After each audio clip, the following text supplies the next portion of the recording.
Chers membres du Black Pearl, bienvenue pour cette première vidéo de la saison. Ouais, la vidéo que t'as vue qui est sortie il y a quelques jours, c'était juste une vidéo histoire de montrer à YouTube que j'étais de retour, tu vois, que le notch est de retour. J'espère que vous avez profité des vacances pour vous reposer, pour recharger les batteries. Non, parce que je vous dis que cette saison-là, cette saison 2025-2026, elle va être incroyable, mon frère. Je peux même le pré-shot là tout de suite. La saison 2025-2026, ça sera la première grosse année du Black Pearl.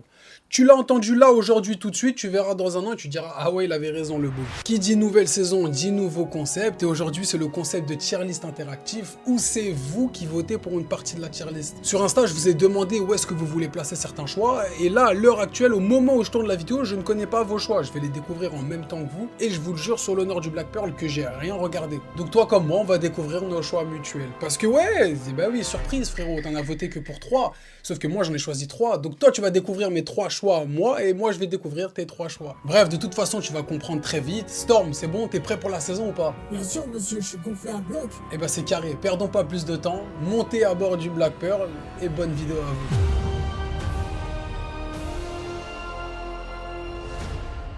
Pour ce premier combat, c'était Doctor Strange vs Dormammu. C'était pas un vrai combat physique, c'était plus un combat mental avec une histoire de boucle temporelle. Je sais pas si tu t'en rappelles de ce combat, mais normalement je dois avoir une voix off qui traîne, non Storm? Une voix off traîne dans les archives, je l'envoie? Ouais, s'il te plaît, bah c'est parfait.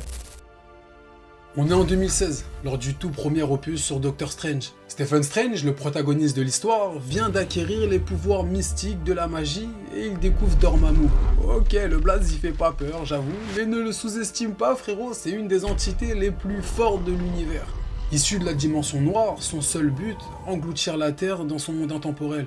Son arrivée a pu être possible grâce à Kessilus, l'antagoniste du premier film qui lui a ouvert un portail. Et si Dormammu rentre, c'est mort, on peut dire ciao à la Terre, c'est fini. De plus, Strange le sait, il ne peut pas le vaincre par la force, il est infiniment plus puissant. Alors l'homme arrogant, qui ne pensait qu'à sa petite personne en début de film, finit par se sacrifier pour sauver la Terre en tentant un sacrifice temporel. Il se condamne à revivre indéfiniment le moment douloureux de sa mort encore et encore. Tout ça dans le but de piéger Dormammu dans une boucle temporelle, dans le but de le forcer à négocier et repartir. C'est un des rares combats gagnés sans véritable violence dans le MCU. Il marque aussi la première vraie utilisation de la pierre du temps, capitale dans Infinity War.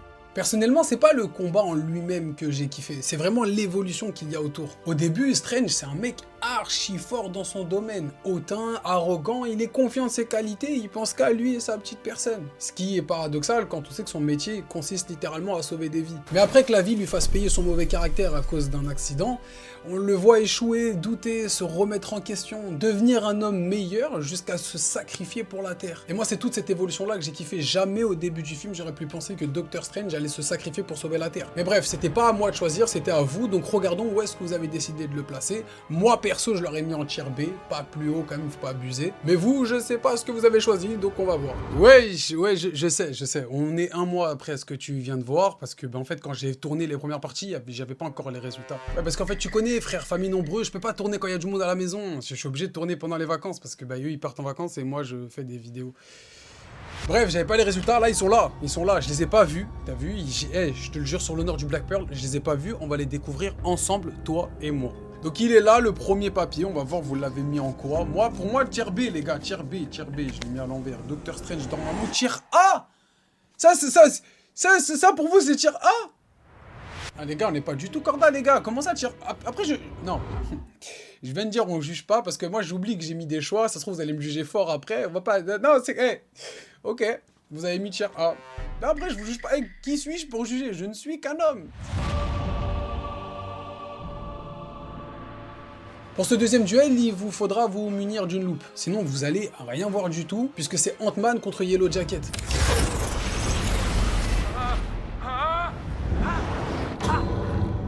Revenons un an en arrière avant Doctor Strange, en 2015 pour la sortie de Ant-Man.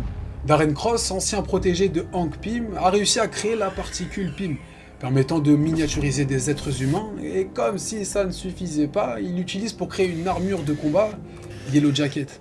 Attiré par le profit, il veut le vendre à des groupes militaires ou même au Shield. C'est alors que notre protagoniste, Scott Lang, un ex-voleur repenti, fait son apparition. Il a été choisi par Hank pour devenir le nouveau Ant-Man et empêcher ce projet. Ce combat final, avec autant d'enjeux, s'est déroulé dans un cadre absurde comparé à la gravité de la situation, puisqu'il s'est en partie déroulé dans une chambre d'enfant. Et pas n'importe laquelle, hein, celle de sa fille, prise en otage durant le combat, avec des trains en jouets qui devient un champ de bataille. Scott repoussera même les limites de ses pouvoirs pour battre Yellow Jacket, puisqu'il se réduira à l'échelle subatomique, un acte irréversible qui le condamne dans ce monde pour l'éternité. Le combat est aussi un test moral pour Scott.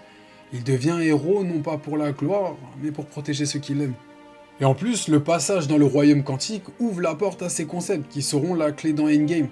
L'humour et la tension dramatique coexistent tellement parfaitement, le combat se joue littéralement sur des jouets, mais les enjeux sont vitaux. Pour moi, avec les combats là comme ça qui me viennent en tête des Gardiens de la Galaxie, il fait partie de ces combats les plus inventifs du MCU. On joue avec les échelles, la perception, le temps, et tout en y ajoutant une touche d'humour qui est propre à Ant-Man. Encore une fois, c'était à vous de choisir, je sais pas du tout où est-ce que vous l'avez mis. Moi, personnellement, ça tenait qu'à moi, je l'aurais mis en B aussi, parce que, ok, le combat, il a un impact de fou, il est archi important, parce qu'il y a l'introduction du royaume quantique, je suis d'accord, mais... c'est pas un combat, s'il passe dans mon feed YouTube, je vais le re-regarder. Je l'ai vu une fois ou deux, et ça me suffit très bien, tu vois. Mais bon, on va voir si on est connecté ou pas, ou si on est totalement à l'opposé. Tier B, hein, les gars, tier B, moi je vous le dis, on va voir si on est connecté ou pas. C'est quoi ce pliage de CP qu'il a fait? Ant-Man, Yellow Jacket, tier A et B. Ah, vous avez fait un 50-50. Vous faites un 50-50 sur un Ant-Man vs Yellow Jacket. Les gars, vous êtes sérieux? En vrai de vrai. On a dit, pas de jugement, pas de jugement. On juge pas vos choix. Mais par contre, les gars, moi j'ai pas vu les stories parce que c'est mon tireur qui a vu mon Insta, qui a pris les votes. Mais il y a les archives sur les stories. Donc je peux voir qui a voté quoi. Donc toutes les personnes qui ont voté A, je vous ban def.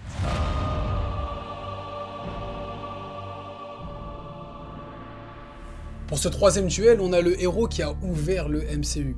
Un des super-héros les plus populaires du grand écran, incarné par un des plus grands acteurs du cinéma, Iron Man vs Aldrich. Waouh, comment t'as froncé les sourcils, mon frère. T'inquiète, tu sais très bien de quel combat je parle. Storm, tu peux leur envoyer, s'il te plaît? Bien sûr, monsieur. Retournons en 2013, lors de Iron Man 3, après les événements d'Avengers. Tony est à ce moment tourmenté par ses démons. Comme dans toute guerre, les dégâts psychologiques sont bien souvent moins éphémères et plus douloureux que se porter sur le physique. À ce moment-là, Tony est en proie à des crises d'angoisse liées à la menace extraterrestre. De l'autre côté, on a Aldrich Killian, un scientifique rejeté par Tony des années plus tôt, qui revient avec Extremis, une technologie qui régénère les corps mais les rend instables et explosifs. Killian manipule le monde en créant une fausse menace terroriste, le Mandarin. Et il arrivera même à kidnapper Pepper en lui injectant Extremis. Et c'est dans un port pétrolier que Tony Stark et Killian régleront leur compte, une bonne fois pour toutes. Tony doit sauver Pepper, instable à cause d'Extremis, tout en empêchant Killian de mettre son plan à exécution. Durant ce combat, le milliardaire autrefois connu pour son arrogance sans limite se confronte à ses propres démons, son obsession pour le contrôle, sa peur de perdre et son rapport à l'armure. D'ailleurs, en parlant de l'armure, c'est la première fois qu'on le voit dans un combat si important, autant hors de l'armure et aussi vulnérable physiquement. Et c'est ce qui marque un tournant dans son évolution. Tony n'est plus le simple personnage riche et égocentrique qu'on a connu, il est maintenant devenu un héros, un vrai capable de tout pour sauver ce qu'il aime. Et ce parallèle aussi entre Killian et Tony, deux hommes intelligents, mégalos, blessés, c'était comme si Tony se battait contre lui-même s'il n'avait pas rencontré Pepper et continué à vivre dans son ancienne vie. Personnellement, les gars, c'est mon combat préféré de la trilogie. C'est la première fois qu'on voit Tony qui est pas protégé par ses armures. Dans le film, c'est la première fois qu'on le voit autant dans le mal psychologiquement. On le voit toujours arrogant, hautain, sûr de lui. Là, c'est la première fois qu'on voit juste un homme simple, banal, qui fait tout ce qu'il y a en son pouvoir pour protéger les personnes qu'il aime. Et il y a ce moment aussi. Storm, tu sais de quel moment je parle? Protocol House Party. Ouais, exactement. Et tu peux leur montrer, s'il te plaît? Je fais ça tout de suite. Parfait. Merry Christmas, buddy. Celui-là, c'était à moi de choisir, mais n'hésite pas dans les commentaires à me dire où est-ce que tu l'aurais mis. Perso, je le mets en A. Pas en S, malgré tout l'amour que je porte pour la trilogie d'Iron Man, c'est pas un S parce qu'il manque cet impact dans la saga. Tu vois, c'est totalement l'inverse de Ant-Man et Doctor Strange. Dans Ant-Man, on nous introduit le royaume quantique, et dans Doctor Strange, la pierre du temps, donc deux éléments archi importants pour la suite de la saga, mais j'avais pas cette attache émotionnelle. Là, c'est exactement l'inverse. J'ai l'attache émotionnelle de fou, mais il n'y a pas cet impact. Donc pour moi, ça sera pas un S tiers, mais ça sera un A tiers.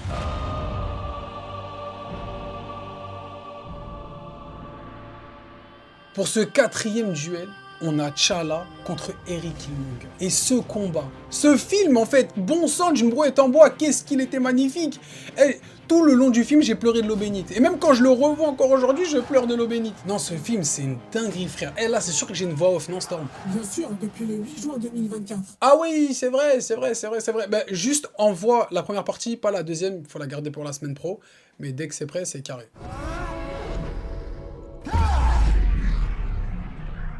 On est en 2018 dans le film Black Panther.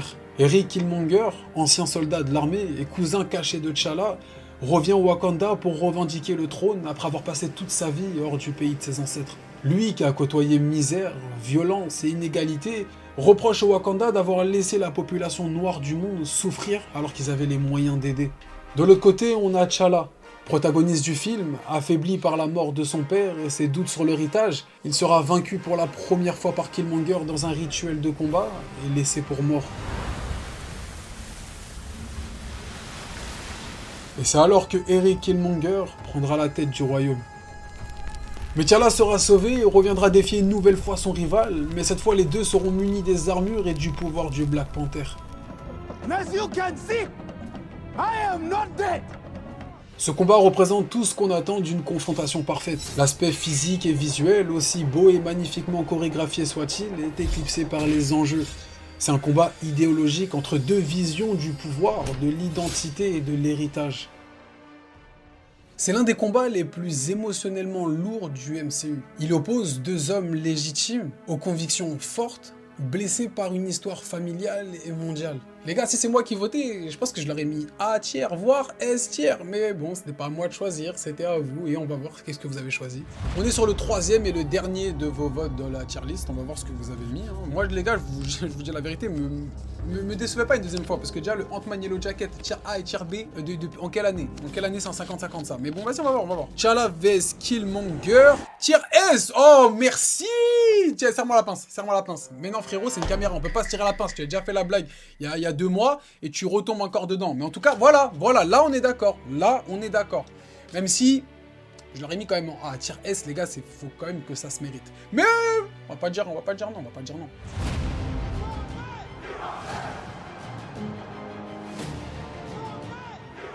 Pour ce cinquième duel, on a Spider-Man vs Mysterio, qui était un combat post-endgame, et c'était une sacrée masterclass. Dis-moi Storm, on a des voix off ou pas? Bien sûr, vous en avez des tonnes. Ok, bah dès que t'as trouvé, bah on voit.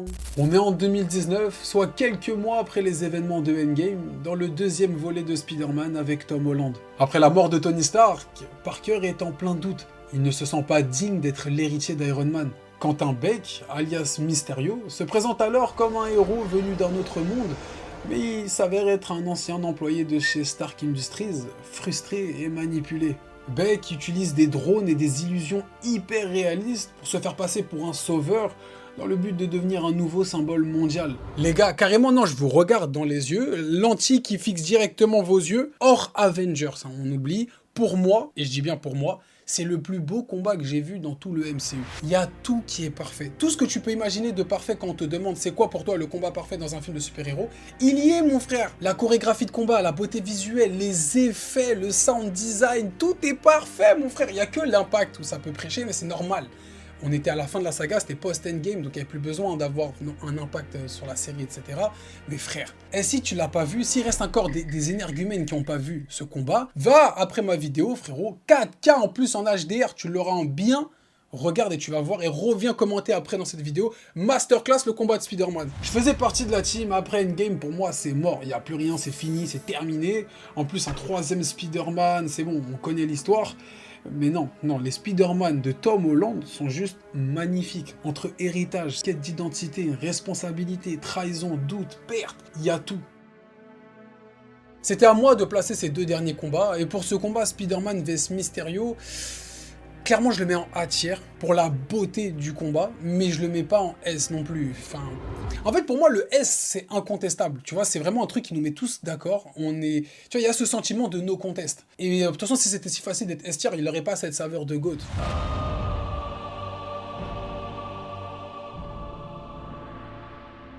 On passe maintenant au dernier duel de cette vidéo, avec Captain America contre le Winter Soldier. Les gars, là on parle de Captain America, et vous me prenez pas, c'est pas parce que j'ai un poster de Iron Man que... C'est juste qu'en fait le poster de Captain America, j'ai pas trouvé un qui me plaît encore, c'est pour ça que j'ai pas mis. Mais quand j'en aurai un, je vous jure, il prendra tout le mur. Il prendra tout le mur tellement cet homme, il m'a marqué les gars. Je peux même aller plus loin, il m'a tellement marqué qu'il a en partie façonné la personne que je suis aujourd'hui.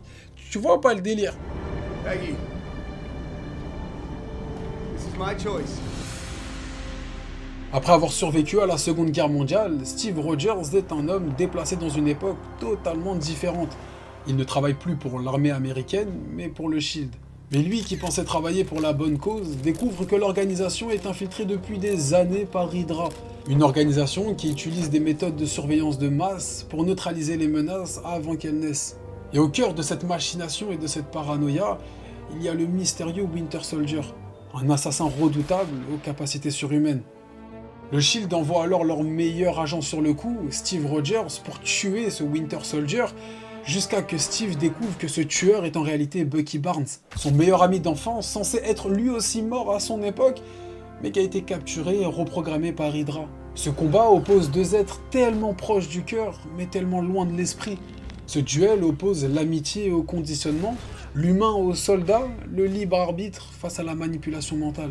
Mais Steve reste fidèle à ses principes et ses valeurs, refusant de tuer Bucky, même s'il met en péril la mission. Et ce combat, c'est l'efficacité et la sobriété à l'état pur. Ouais, c'est dopé version Marvel, faut pas oublier, mais dans ce combat, oublie la magie, les armures, les technologies futuristes, y a pas tout ça.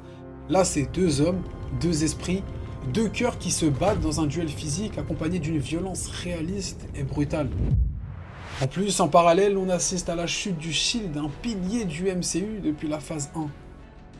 Je pense que c'est l'un, même si c'est le combat le plus intimiste du MCU. Le poids émotionnel du combat à ce moment-là de la saga, il est tellement différent de tout ce qu'on avait vu avant. Rogers, il se bat pas pour vaincre la personne qu'on nous a teasé comme un grand méchant, il se bat juste pour faire revenir son ami à lui. Et de voir Rogers se donner tant de mal, et ben même si on nous l'a teasé comme un grand méchant et comme quelqu'un qui a fait du mal, etc., si Captain America lui fait confiance, alors il a toute ma confiance et je veux aussi qu'il redevienne un ami.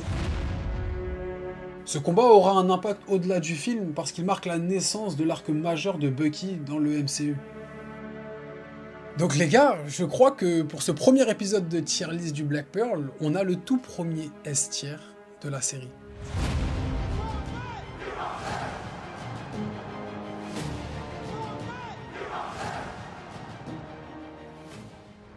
À tous les membres du Black Pearl qui sont restés jusqu'à là, j'espère que vous avez kiffé, j'espère que vous avez passé un bon moment, c'est le plus important. Tout est fait par moi, l'écriture, les recherches, le montage, le sound design, et qu'est-ce qui m'a pris du temps en plus pour un truc que personne ne remarque, mais moi ça me fait plaisir, donc j'espère sincèrement que vous avez passé un bon moment. Sur ce, on se dit à très vite, la flotte du Black Pearl s'agrandit, et tu connais la devise mon frère, je m'arrêterai pas tant qu'on n'a pas vu la dernière île.